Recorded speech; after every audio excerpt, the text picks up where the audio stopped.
Secara mengejutkan, secara tiba-tiba, Kang Deddy Mulyadi mengubah nama rumah sakit yang ada di Jawa Barat dari Al Ihsan berubah menjadi Rumah Sakit Welas Asih. Wow, luar biasa. Nama yang sangat bagus. Menurut saya, dua-duanya bagus kok namanya. Jadi saya tidak berpihak ya. Saya tidak berpihak pada Kang Deddy Mulyadi, saya tidak berpihak pada orang yang mengkritik Kang Deddy Mulyadi, saya tidak berpihak ya. Namun ada satu kritikan yang sangat tajam dari seorang ustadz kebanggaan warga Konoha. Ya, sebut saja nama ustadznya, Ustadz bernalar rendah. Siapa lagi kalau bukan Alfian Tanjung. Jadi ketika Kang Deddy Mulyadi mengubah nama rumah sakit Al Ihsan ini menjadi Welas Asih, maka Alfian Tanjung mengatakan, oh ini namanya ngajak perang. Ya, ngapain membenturkan ya nama rumah sakit dengan budaya dan lain sebagainya. Oh ini namanya mengajak perang. Oh ini anti-Islam. Jadi di Konoha itu ya dikit-dikit anti-Islam, dikit-dikit fobia Islam. Ya. Jadi di Konoha itu kalau misalnya kita mengkritik agama tertentu, maka kita akan disebut anti agama. Jadi sangat-sangat ini ya sangat-sangat tidak masuk akal ya kalau misalnya ada orang yang mengkritik agama tertentu disebut anti agama. Enggak. Ya sama seperti misalnya kita punya anak. Kalau kita mengkritik anak kita, apakah kita anti dengan anak kita? Enggak dong ya kan. Tapi warga Konoha seperti itu. Kalau mengganti nama rumah sakit ya, nama yang ke Arab-Araban diganti dengan nama yang sangat lokal misalnya, Welas Asih, itu kan nama yang sangat lokal. Kalau diganti maka akan dikata-katain. Kang Deddy Mulyadi akan dikatain anti-Islam dan sebagainya. Jadi saya tidak berpihak di sini ya. Ya, apakah penggantian nama rumah sakit yang ada di Jawa Barat dari Al Ihsan menjadi Welas Asih bagian daripada penistaan agama? Apakah ini bagian daripada memojokkan agama? Kenapa diganti? Apa alasannya? Apakah di sana banyak sarang korupsi? Apakah itu alasannya kenapa rumah sakit ini diganti namanya? Apa sebaiknya nggak usah diganti gitu? Ya, nama nggak bakal pengaruh ya. Yang pengaruh itu pelayanan dan sebagainya. Jadi ada pro dan kontra. Menurut saya ini menarik untuk dibahas. Dan yang paling penting adalah apa pengertian daripada Welas Asih. Oke, langsung saja kita ke pertandingannya. Kalau saya perhatikan ya, mohon maaf ya sebesar-besaran bagi yang menonton video ini ya. Rata-rata warga Konoha itu adalah masyarakat yang bernalar rendah. Kenapa saya mengatakan seperti itu? Karena mereka tidak bisa membedakan mana yang berbau ke Arab-Araban, mana nama yang Islami. Nggak bisa membedakan ya. Mana nama yang ke Arab-Araban dan nama yang Islami dan nama yang agamis. Nggak bisa membedakan ya. Contoh misalnya, jadi di Konoha itu ya kalau ada orang yang mengatakan bahwa nama Luhut misalnya, kita ambil contoh ya. Apakah nama Luhut itu nama seorang yang agamis? Apakah nama Luhut itu nama yang bagus? Menurut saya nama yang bagus ya, bukan agama. Luhut itu adalah nama yang bagus. Kenapa? Karena pengertian daripada Luhut itu bersama. Ya, jadi dengan bersama kita semakin kompak, semakin solid dan lain sebagainya. Jadi itu artinya arti atau pengertian daripada Luhut itu artinya arti nama yang bagus. Jadi nama yang bagus itu menurut saya itu nama yang agamis. Nggak harus gitu ya. Nama seseorang itu nama nabi, ya kemudian nama yang ada di kitab suci. Nggak harus seperti itu. Nama yang agamis itu atau nama yang bagus itu nggak harus ada di kitab suci ya, plek ketiplek seperti yang ada di kitab suci. Nggak seperti itu ya. Nama yang bagus itu adalah nama yang punya makna yang bagus, seperti Luhut misalnya. Luhut itu artinya apa? Bersama, kebersamaan ya. Tujuannya apa? Tujuannya bagus ya. Kemudian Budi misalnya. Apakah Budi itu nama yang agamis? Iya, sangat agamis. Apa arti Budi? Ya, budi itu artinya berbudi pekerti, berakhlak baik dan lain sebagainya. Ya, apakah ini bagian daripada nama yang agamis maksudnya? Iya, sangat agamis ya. Tapi warga Konoha banyak mengatakan bahwa nama Budi, nama Luhut, nama Cakra, nama Sugeng dan lain sebagainya itu bukan ya nama agamis. Menurut saya itu nama agamis. Sama halnya dengan Rumah Sakit Al Ihsan yang ada di Jawa Barat ini. Jadi kronologinya rumah sakit ini diganti namanya oleh Kang Deddy Mulyadi karena apa? Karena tahun 2023 rumah sakit ini terjadi kasus korupsi gila-gilaan di sana. Sehingga sebenarnya Rumah Sakit Al Ihsan ini adalah sitaan daripada Kejaksaan Agung ya. Nah, oleh karena itu, Kang Deddy Mulyadi bertanya, kok bisa ya nama rumah sakit itu sangat agamis, Al Ihsan, sangat agamis, ya sama seperti nama masjid misalnya, nama musola dan sebagainya. Tapi kenapa ada korupsi gila-gilaan di sana? Ya, itu yang jadi pertanyaan besar dari Kang Deddy Mulyadi. Sehingga Kang Deddy Mulyadi berusaha mengganti namanya. Ya, apakah ini kewenangan daripada gubernur ya? Ini kewenangan daripada gubernur ya. Apakah harus izin sama DPR? Enggak. Apakah harus izin sama Alfian Tanjung? Enggak juga. Ngapain coba? Ustadz itu ya, mohon maaf ya sebesar bagi penggemar Ustadz Alfian Tanjung. Ustadz itu ya harusnya mengurusi ya misalnya intoleransi. Kalau misalnya ada temannya yang bubarin paksa rumah ibadah orang lain, itu harusnya diurusin. Kemudian kalau misalnya ada kasus-kasus di pesantren misalnya, kemudian ada kasus-kasus korupsi misalnya, mereka harus fokus ke situ, bukan malah mengurusi orang yang lagi kerja. Contoh ya, Kang Deddy Mulyadi itu kan kerja ya, mengurusin orang, mengurusi masyarakat. Nah, Alfian Tanjung ini mengurusi orang yang lagi mengurusi orang. Coba bayangkan, ada orang mengurusi orang nih, ya Kang Deddy Mulyadi mengurusi ini orang, ya memperhatikan masyarakat. Terus ada tuh orang ya sebut saja namanya Ustadz Alfian, mengurusin orang yang lagi mengurusin orang. Astaga, ya. Ustadz di Konoha itu, mohon maaf ya, rata-rata bernalar rendah. Karena apa? Karena kekurangan SDM mungkin ya. Jadi kenapa saya mengatakan Ustadz Alfian Tanjung ini bernalar rendah? Kenapa? Karena dia tidak bisa membedakan mana nama yang agamis, nama lokal, ya, kemudian nama yang baik. Dia nggak bisa membedakan ya. Jadi kalau misalnya ya nama rumah sakit itu diganti dengan Al Ihsan misalnya, atau diganti dengan Welas Asih misalnya ya.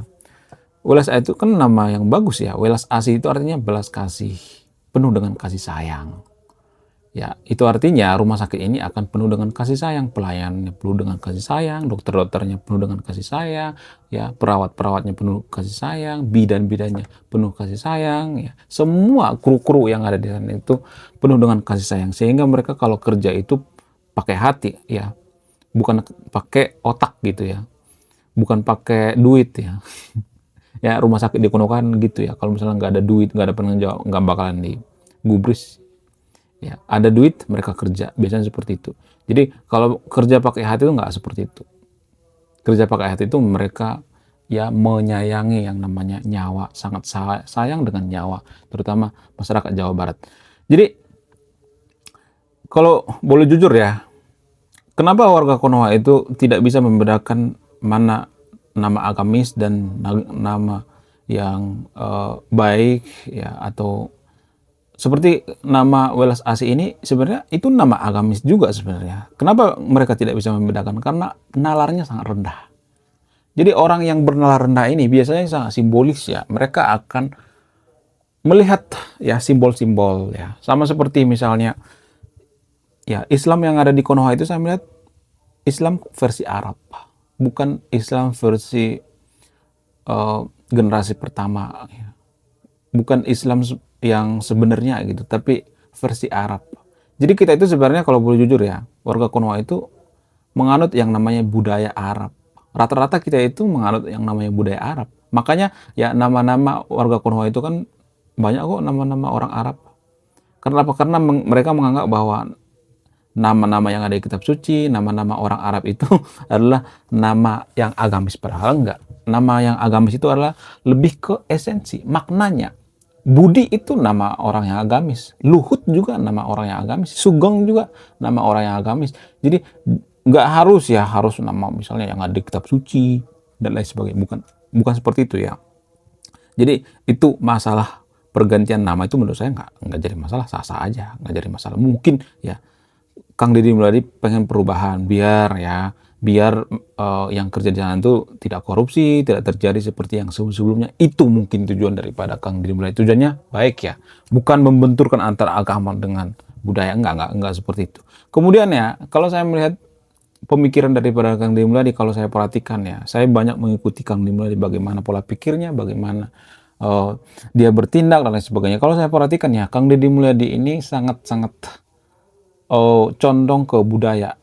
Bukan berarti dia tidak mempedulikan agama ya, tapi dia lebih menggabungkan antara budaya dengan agama.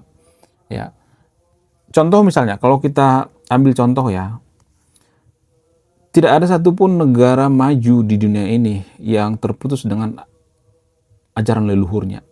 Ya, saya sependapat dengan Kang Deddy Mulyadi. Kang Deddy Mulyadi juga seperti itu.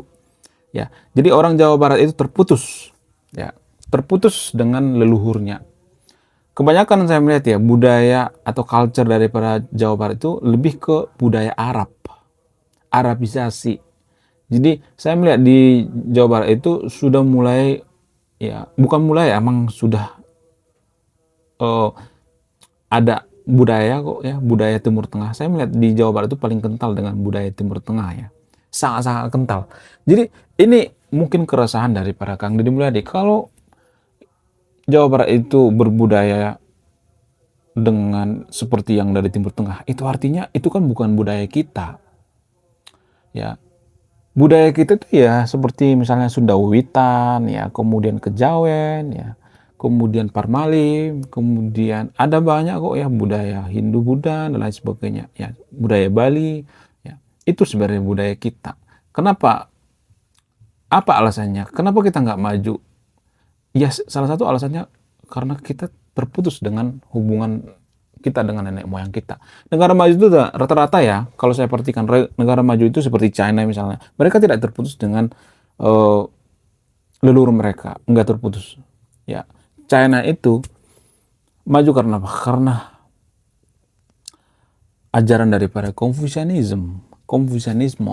Jepang semangat Bushido. Eropa maju karena apa? Karena filosofi dari filsuf Yunani ya, Socrates, Plato dan lain sebagainya. Jadi rata-rata mereka maju ya karena itu. Bagaimana dengan Singapura? Singapura kenapa bisa maju? Karena di sana rata-rata Chinese ya, dan Chinese itu dipengaruhi oleh apa? Confucius ya, ajaran Confucius. Nah, ini mungkin yang ada dalam pikiran Kang Deddy Mulyadi. Kenapa kita tidak maju itu? Karena kita terputus ya. Ya, bukan dia benci dengan agama, bukan. Saya melihatnya beliau ini adalah orang yang sangat agamis ya. Bukan karena ya kalau kita melihat ya dia pakai ikat seperti orang Sunda Wiwitan, musyrik dan sebagainya. Jangan melihat cuman simbol-simbolnya aja. Saya juga memakai seperti ini. Apakah saya Hindu? Enggak. Apakah saya Buddha? Enggak. Apakah Sunda Wiwitan? Enggak. Ya, ini simbol ya. Ini semacam simbol, tapi simbol ini jangan dituhankan gitu loh. Warga Konoha kan gitu, menuhankan simbol-simbol. Kita tuh sebenarnya menyembah simbol-simbol, tahu guys. Itulah alasannya kenapa di Konoha itu banyak nama-nama yang berbau Arab. Karena apa? Karena kita tuh melihat dari simbol-simbol, bukan melihat daripada esensi.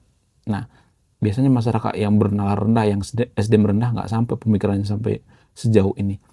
Ini yang perlu saya kritik terhadap Alfian Tanjung. Bukan berarti saya pro Kang Deddy Mulyadi, bukan ya.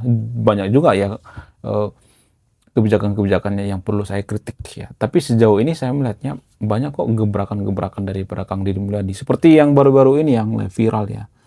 Kang Deddy Mulyadi melantik eselon berapa itu ya? Ya, eselon 3 kalau nggak salah. Di bawah tol. Bayangkan. Tujuannya apa? Tujuannya biar ya PNS-PNS yang dilantik itu mengerti tentang lingkungan. Oh, lingkungannya ternyata seperti ini ya. Oh, lingkungan di bawah tol itu seperti ini. Jadi berkesannya. Jadi butuh pemimpin yang sangat radikal ya. Menurut saya Kang Deddy Mulyadi sangat radikal dalam hal yang bagus ya, bukan hal yang buruk ya. Sangat radikal ya dalam uh, memerintah gitu ya, memimpin. Pemimpin seperti ini jarang-jarang loh saya melihatnya. Hanya ada satu dari mungkin 200 tahun, 300 tahun ya. Karena apa? Karena beliau ini selain berani, beliau ini juga kebijakannya itu sangat out of the box ya. Cepat, gercep, ya cepat, tepat sasaran ya, menyelesaikan masalah. Itu yang saya salut dengan Kang Deddy Mulyadi ya. Jadi mohonlah ya ustadz-ustadz yang ada di Konoha, yang ada di Indonesia ya, mohonlah jangan ya mengurusi orang yang lagi kerja gitu, seperti ya Ustadz Alfian Tanjung, janganlah. Ya mohon ya bagi ustadz-ustadz yang ada di Indonesia, kalian itu urusin deh gitu ya pesantren. Bagaimana supaya SDM Indonesia ini maju, itu loh yang ada di pikiran Anda. Jangan mengurusin orang yang lagi kerja. Oh ini musyrik, oh bid'ah, segala macam dan sebagainya. Ya. Jadi sebenarnya kalau boleh jujur ya,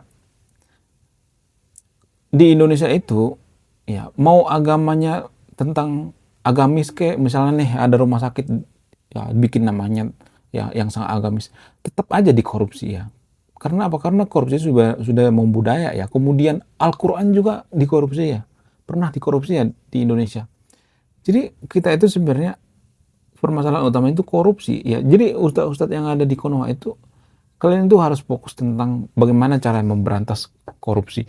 Jadi kalau saya perhatikan ustadz-ustadz yang ada di Konoha itu unfaedah, nggak ada faedahnya. Kalau ustadz-ustadz atau pemimpin atau pemuka agama yang ada di Konoha itu punya faedah gitu, punya efek, maka korupsi tidak akan ada di Indonesia, nggak bakalan ada. Harusnya dakwah-dakwah Anda itu mengajarkan tentang kejujuran, anti korupsi, itu fokusnya, bukan masalah oh ini Kristen sesat, oh ini Nasrani sesat. Jadi tolol kan jadinya. Saya sering ya mendengarkan khotbah-khotbah yang sangat-sangat aduh miris sekali ya, menjelek-jelekan agama lain ya, kemudian nggak ya, pokoknya provokasi ya, isinya provokasi dan provokasi, nggak ada untuk menyadarkan masyarakat supaya SDM kita maju, bagaimana korupsi supaya rendah gitu. Kita malah mengurusin misalnya seperti Kang Deddy Mulyadi ya, karena dia menggunakan ikat seperti ini, seperti Sunda Witan, kita mengatakan bahwa beliau itu bukan Islam. Oh ya, oh itu bukan seiman dengan kita. Jadi ada pemikiran-pemikiran seperti itu. Oke, sekian video ini. Terima kasih sudah menyimak dan memahami. Saya Ray Konoha. Salam rasional.